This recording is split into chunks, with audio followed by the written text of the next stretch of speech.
The dreamless species. Dr. Sarah Chen had been the colony ship Horizon's Hope sleep technician for 3 years when she discovered that the Vraxi didn't dream. It happened during a routine neural scan of Commander Zekthar, the Vraxi military liaison assigned to oversee humanity's settlement on Kepler 442b.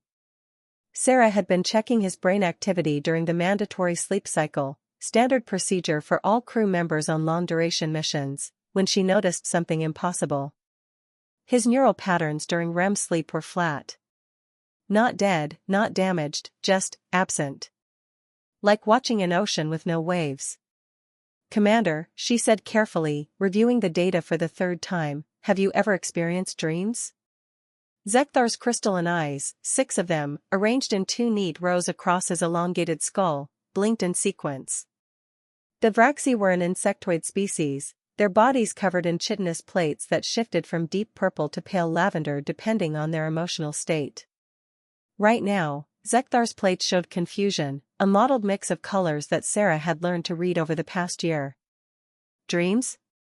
His translator rendered his clicking mandibles into smooth English. Define this term. Sarah sat back in her chair, stunned. Images, stories, experiences that happen in your mind while you sleep. Sometimes they're memories mixed together. Sometimes they're completely impossible. You see things that aren't real, feel emotions, have entire conversations with people who aren't there. Zekthar's plates shifted to a pale yellow, alarm. This sounds like a neurological disorder. You experience hallucinations during your rest cycle? No, it's normal. All humans dream. Most Earth animals dream, actually. Sarah pulled up comparative neural scans on her display. See? This is my brain during REM sleep. All this activity? That's dreaming. The commander leaned closer, studying the scans with the focused intensity she'd come to associate with Vraxi scientific curiosity. Your mind remains active during rest. This is inefficient. How do you achieve proper mental recovery if your brain continues processing? That's the thing, dreams help us process. We work through emotions, consolidate memories, problem solve. Some of humanity's greatest discoveries came from dreams. She smiled, remembering her psychology training. There's a scientist from Earth's history who figured out the structure of benzene because he dreamed of a snake eating its own tail. Bizarre. Zekthar's plates had shifted to deep blue, fascination. The Vraxi have no such phenomenon. We enter dormancy, our neural activity reduces to maintenance levels, and we wake exactly 8 hours later, fully rested. Don't you ever wake up with new ideas? Fresh perspectives on problems you couldn't solve before?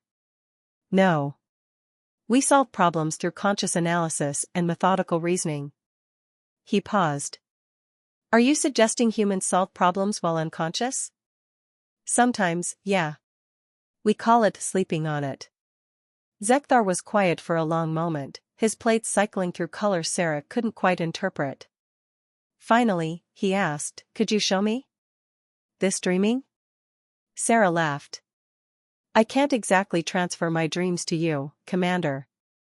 They're subjective experiences. But you record neural activity. You have data." His mandibles clicked rapidly, excitement. "Could you map the patterns? Create a simulation?" It was a ridiculous idea. Neural patterns were unique to each individual, shaped by a lifetime of experiences and memories. You couldn't just copy someone's dream into another person's brain, especially not across species barriers. But as Sarah looked at the eager curiosity in Zekthar's 6 eyes, she found herself saying, "I can try." The first dream. It took 6 weeks to develop the interface. Sarah worked with the colony's best neurotechnicians and AI specialists, building a system that could translate human neural patterns into something the Vraxi brain could process. It was delicate, dangerous work. One wrong connection could cause permanent damage. The Vraxi High Council called it a waste of resources. The human colony administrators worried about liability. But Zekthar had connections, and more importantly, he had that particular kind of stubbornness that transcended species.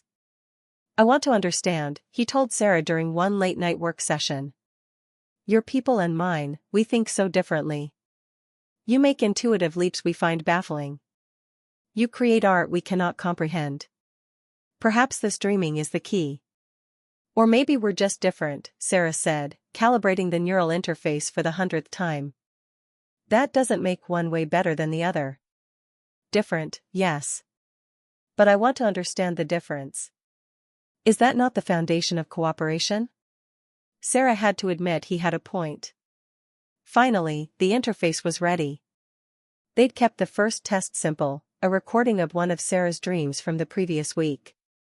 Something mundane, nothing too intense or emotional. Just her walking through a forest that didn't quite follow the laws of physics, where trees grew upside down and the sky was green. Zekthar lay on the medical bed, the neural interface attached to his skull with adhesive patches that would read and stimulate his brain activity. Sarah sat at the control console, her hands hovering over the activation switch. Last chance to back out, she said. Activate the sequence. His plates had turned solid white, determination. Sarah pressed the button. For 30 seconds, nothing happened. Zekthar's body remained still, his neural readings showing the same flat patterns she'd seen during his normal sleep cycles. Then, suddenly, the patterns erupted. Colors she'd never seen in Vraxi neural scans flooded the display. Zekthar's plates began shifting rapidly through the entire spectrum, purple, blue, yellow, red, colors that shouldn't exist mixing together in patterns that looked almost like joy. The dream sequence ended. Sarah carefully disconnected the interface, her heart pounding. Commander? Can you hear me? Zekthar's eyes opened one by one, and for a moment he just stared at the ceiling. His plates had settled into a soft, shimmering gold that Sarah had never seen before. That was... He started, then stopped. His translator clicked, struggling to find words. There is no Vraxi word for what that was. What did you experience? Impossibility, he breathed. I walked through a forest that defied physics. The trees grew wrong. The sky was the wrong color. But it didn't matter. It was. He struggled again. Beautiful? Is that the word? Beauty without purpose, without function. Simply existing to be wondered at. Sarah felt tears prick her eyes. Yes. That's exactly the word. Zekthar sat up slowly, his movements uncertain. My people need to experience this. All of them. Commander, we've only done one test. We don't know the long-term effects. Then we study it. We test it. We learn. His plates flashed with determination. Dr. Chen, you have shown me something I did not know was missing from my existence. How many other Vraxi live their entire lives not knowing what they could experience? The spreading dreams. Word spread quickly through the Vraxi diplomatic corps. Within a month, Sarah had a waiting list of 300 Vraxi volunteers, all wanting to experience what they were calling the human phenomenon. The colony's human administrators were thrilled. This was the kind of cultural exchange that would cement human-Vraxi relations for generations. The Vraxi High Council was less enthusiastic but couldn't deny the groundswell of interest from their own people. Sarah expanded her team, training other technicians in the neural interface procedures. They refined the process, learned to adjust for individual brain chemistry, discovered which types of dreams translated best across the species barrier. Not all humans were comfortable sharing their dreams. It felt intimate, vulnerable, like inviting strangers into your subconscious. But enough volunteers stepped forward, drawn by curiosity or the generous stipends the project offered. The Vraxi reactions were universal: wonder, confusion, and a hunger for more. Sarah watched as Commander Zekthar experienced his 10th dream session, this one a memory from her childhood, playing in snow for the first time. His plates shifted through colors she was learning to read, the deep purple of contemplation, the bright yellow of surprise, the soft blue of what she'd come to recognize as contentment. In this memory, he said afterward, you were cold. Uncomfortable. Yet you laughed. Kids don't care about being cold when they're having fun. But you knew you would become uncomfortable. You chose temporary discomfort for. He paused, for joy? Yeah. That's pretty human, actually. Zekthar's plates rippled. Vraxi do not choose discomfort. We optimize for efficiency and comfort. We solve problems to eliminate obstacles. He looked at her with all six eyes. Perhaps this is why your species creates art while mine creates systems. Maybe both are valuable, Sarah suggested. Yes, he agreed. This is what I am learning. But not everyone was happy with the project's success. 3 months into the program, Sarah received a message from the Vraxi High Council requesting her presence at a formal hearing. The chamber was imposing, massive crystalline structures that amplified sound and light, making every word feel weighty and important. The council sat on elevated platforms, 12 elderly Vraxi whose plates had faded to pale gray with age. High Chancellor Vextor spoke first, her voice resonating through Sarah's translator. Dr. Chen. Your dream-sharing program has created complications. What kind of complications, Chancellor? Vraxi who experience dreams report difficulty returning to normal cognitive patterns. They become distracted during work cycles. They request additional rest periods to think about their dream experiences. Vextor's plates darkened. Productivity has decreased by 7% among program participants. Sarah chose her words carefully. With respect, Chancellor, perhaps they're not becoming less productive. Perhaps they're becoming more thoughtful. Thoughts without purpose are inefficient. Are they? Sarah pulled up data on her tablet. These are creativity assessments from Vraxi participants before and after dream exposure. Problem-solving ability is up 15%. Novel solution generation is up 23%. And, she paused for effect, reported life satisfaction is up 48%. The council members clicked among themselves, their plates shifting in patterns of discussion. You are suggesting, Vextor said slowly, that inefficiency has benefits? I'm suggesting that not everything valuable can be measured by productivity metrics. Dreams don't have a purpose, Chancellor.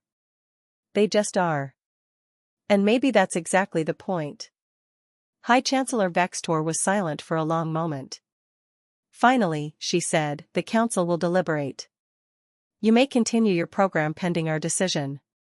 Sarah left the chamber with a knot in her stomach. She'd thought she was building bridges between species. Instead, she might be tearing apart the foundation of Vraxi culture. That night, she found Zekthar waiting outside her quarters. His plates showed distress, rapid shifts between dark purple and pale yellow. The council will shut down the program, he said without preamble. They fear change. Maybe they're right to, Sarah admitted. I didn't think about the cultural impact. I just wanted to share something beautiful. And you have. Zekthar's plate steadied to a deep, warm blue. Dr. Chen, I have experienced 23 dreams. In those experiences, I have felt wonder, fear, joy, curiosity, emotions the Vraxi language barely has words for. I have imagined impossible things and found meaning in purposelessness. He moved closer. You have not damaged my culture. You have shown us what we were missing. But the High Council. The High Council will adapt. Change is frightening, but it is also necessary. His plates flashed with determination. And I am not the only Vraxi who believes this. The revolution of sleep. The protest started quietly, which was unusual for a revolution. 300 Vraxi gathered in the central plaza of the colony's shared diplomatic quarter, their plates displaying a synchronized pattern of deep blue and purple, the colors of peaceful determination. They held no signs, made no speeches. They simply stood there in silence, refusing to move until the High Council reconsidered the dream program. Sarah watched from her apartment window, her chest tight with anxiety and pride. Zekthar stood at the front of the crowd, his posture radiating calm authority. This is my fault, she muttered. No, said Dr. James Wright, her colleague and friend, standing beside her. This is cultural evolution happening in real time. You didn't start a revolution, Sarah. You just opened a door. They chose to walk through it. The council responded within hours, demanding the protesters disperse and threatening disciplinary action. The Vraxi didn't move. More joined them, scientists, diplomats, workers. By nightfall, the crowd had grown to over 1,000. Human colony leaders offered to mediate. The council refused. This was an internal Vraxi matter, they insisted. Humans had already interfered enough. On the third day of the protest, something unexpected happened. High Chancellor Vextor walked into the plaza alone. The crowd parted for her, their plates shifting to respectful pale blue. Sarah, who had been bringing water and food to the protesters despite administrative orders to stay away, found herself face to face with the Chancellor. Dr. Chen, Vextor said. I wish to experience a dream. The plaza went silent. Chancellor, are you sure? I cannot make an informed decision about something I have never experienced. The Vraxi way is to understand before judging. Her plates shifted to white, the color of truth. Show me what has captivated my people. The Chancellor's dream. They used Sarah's lab, with the entire High Council present as witnesses. Sarah had chosen carefully, not one of her own dreams this time, but a recording from Marcus Liu, a colony artist who had volunteered his most vivid dream, a memory of Earth's aurora borealis, but transformed into something more, where the lights weren't just seen but felt, where colors had emotions and the night sky sang. Chancellor Vextor lay on the medical bed, her ancient plates pale gray against the white sheets. Her eyes, dimmed with age, fixed on Sarah with unexpected trust. Whatever happens, she said, know that I sought truth. Sarah activated the sequence. She watched the Chancellor's neural patterns explode into color, watched as the rigid, efficient Vraxi brain experienced something it had never been designed for. The session lasted only 5 minutes. Sarah kept it short, uncertain how the Chancellor's older nervous system would handle the stimulus. When it ended, Vextor didn't move for a long time. Chancellor? Sarah asked softly. I am recalibrating. Vextor's voice was barely a whisper. In my life of 217 years, I have optimized every decision for efficiency and purpose. I have eliminated waste, structured chaos, brought order to complexity. She slowly sat up, her plates beginning to shift through colors Sarah had never seen them display. I have never once considered that beauty without function could be the highest function of all. The other council members clicked among themselves, their plates flickering with uncertainty. The aurora you showed me, Vextor continued, served no purpose. It did not feed me or shelter me. It solved no problems. Yet experiencing it felt like discovering I had been living my life partially blind. She turned to face the other council members. We have built a civilization on efficiency. But in doing so, we may have optimized away something essential to existence itself. You suggest we abandon our values? One council member challenged. I suggest we expand them. Vextor's plate settled into a steady, luminous gold. Efficiency and wonder are not opposites. Structure and beauty can coexist. The humans have shown us this. The Vraxi Renaissance. The council's decision, when it came, surprised everyone. Not only would the DREAM program continue, but it would become mandatory training for all Vraxi working in cross-species cooperation. More than that, the council allocated significant resources to studying the neurological and cultural effects of DREAM exposure, determined to understand this new dimension of consciousness they'd discovered. They're not just accepting it, James told Sarah one evening, reviewing the council's proposals. They're systematizing it. Very Vraxi. Is that good or bad? It's perfect, actually. They're adapting dreams to their culture, not replacing their culture with ours. He grinned. You've created the galaxy's first interspecies consciousness sharing program. There's probably going to be a research institute named after you. Sarah wasn't interested in institutes. She was watching the transformation happening in the colony. Vraxi who had experienced dreams started creating things the species had never produced before, art, music, poetry. They weren't copying human styles, they were developing their own aesthetic, influenced by their unique perception of dreams. Crystalline sculptures that seemed to capture the feeling of REM sleep. Musical compositions that translated the rhythms of human brain waves into sound. Written poetry that tried to express the inexplicable sensation of experiencing impossibility. Commander Zekthar became the unofficial liaison between human dreamers and Vraxi experiencers. He'd undergone over 50 dream sessions now, and his plates had developed a permanent subtle shimmer that other Vraxi found mesmerizing. "I have changed," he told Sarah during one of their regular check-ins. "The Vraxi I was 6 months ago, efficient, logical, certain, would find my current self wasteful. I spend time contemplating clouds. I pause to observe how light reflects off water. I create music with no practical application. Do you regret it?" "Never." His plates glowed with that soft gold she'd come to associate with contentment. "I have discovered that life is not a problem to be solved. It is an experience to be felt. Your species understood this instinctively. Mine had to be taught." But Sarah had learned something too.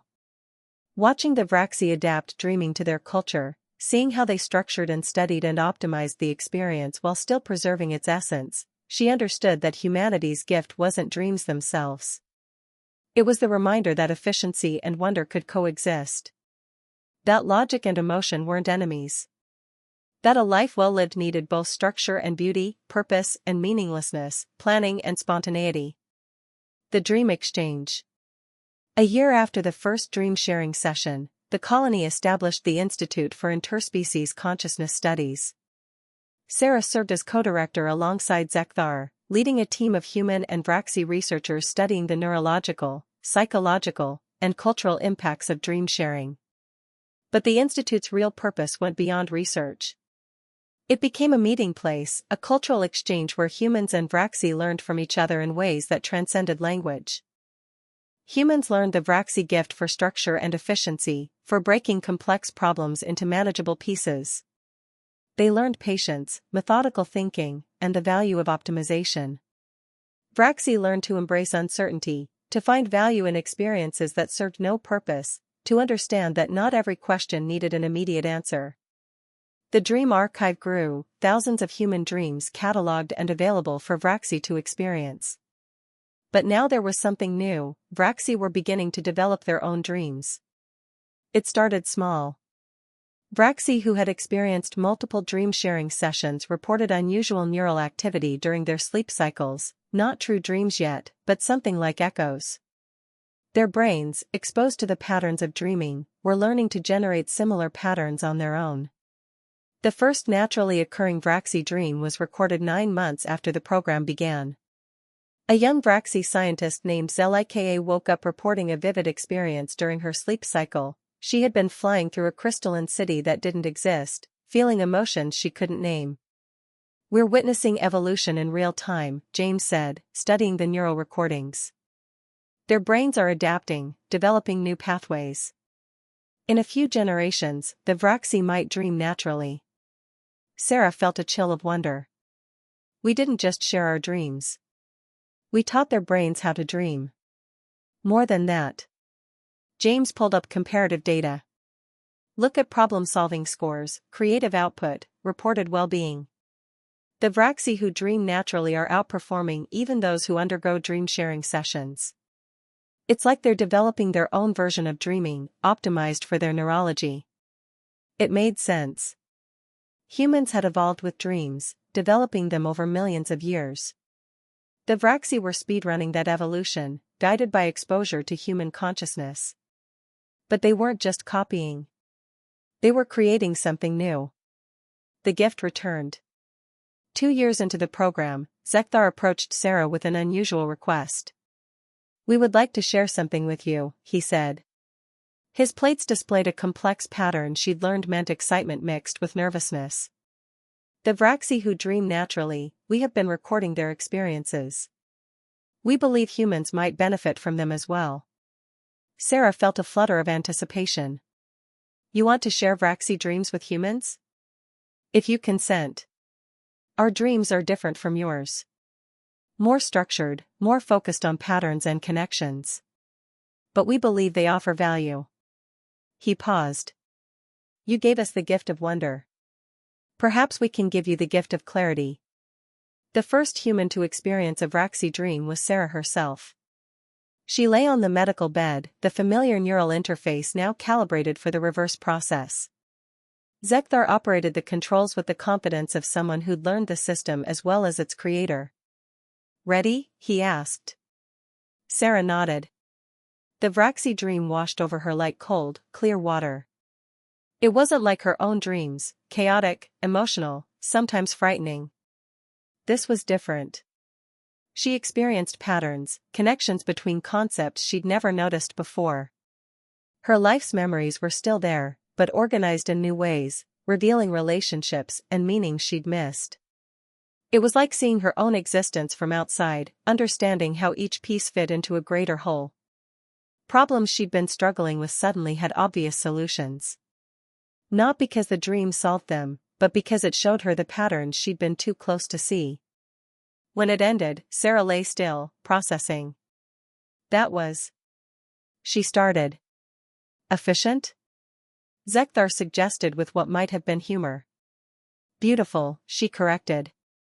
In a completely different way than human dreams, but beautiful. Over the next months, human volunteers experienced Vraxi dreams and reported similar results. Reduced anxiety. Improved problem solving. A sense of order and purpose they'd been lacking. The cultural exchange had become truly reciprocal. Humans gave the Vraxi wonder and spontaneity. Vraxi gave humans clarity and structure. Both species were changing, growing, becoming something neither had been before. 5 years later. Sarah stood in the observation deck of the Horizon's Hope, looking out at Kepler 442b's twin moons. The colony had grown significantly, now home to 50,000 humans and 30,000 Vraxi, working together in ways that would have seemed impossible a decade ago. The Dream Institute had expanded beyond her wildest hopes. 12 other species had joined the consciousness-sharing program, each bringing their own unique perspective on the subjective experience of existence. Zekthar found her there, as he often did during quiet moments. His plates had developed permanent patterns now, swirls of color that never quite settled, a visible mark of his journey from rigid efficiency to flexible wisdom. Thinking? He asked. Always. You taught me that thoughts without immediate purpose can be valuable. And you taught me that purpose without joy is hollow. He stood beside her, looking out at the stars. Did you ever imagine this outcome when you first scanned my brain? No. I just wanted to understand why you didn't dream. I never imagined we'd end up transforming both our species. Perhaps that is the nature of true discovery. You sought to understand difference. Instead, you found connection. Sarah smiled. Very philosophical, Commander. I have been practicing.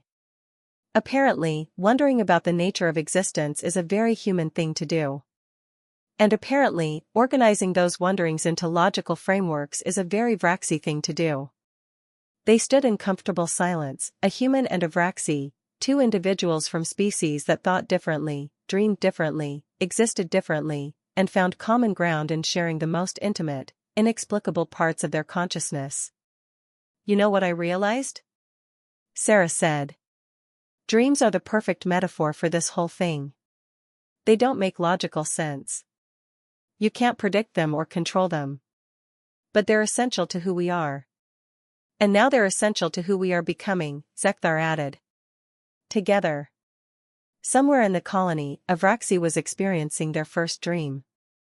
Somewhere else, a human was experiencing the clarity of Vraxi thought patterns. Two species learning from each other, changing each other, creating something new that was neither human nor Vraxi but something better. Sarah had come to this planet to help colonize a new world. Instead, she'd helped create a new way of thinking, a new model for how different minds could share the same space. Dreams, she'd learned, weren't just something that happened when you slept. They were bridges between minds, languages spoken in neurons and synapses, gifts exchanged between species who had nothing in common except the desire to understand each other. And in the end, maybe that was the most human thing of all, the stubborn, illogical, beautiful belief that connection was always worth reaching for. Even if it meant teaching aliens to dream.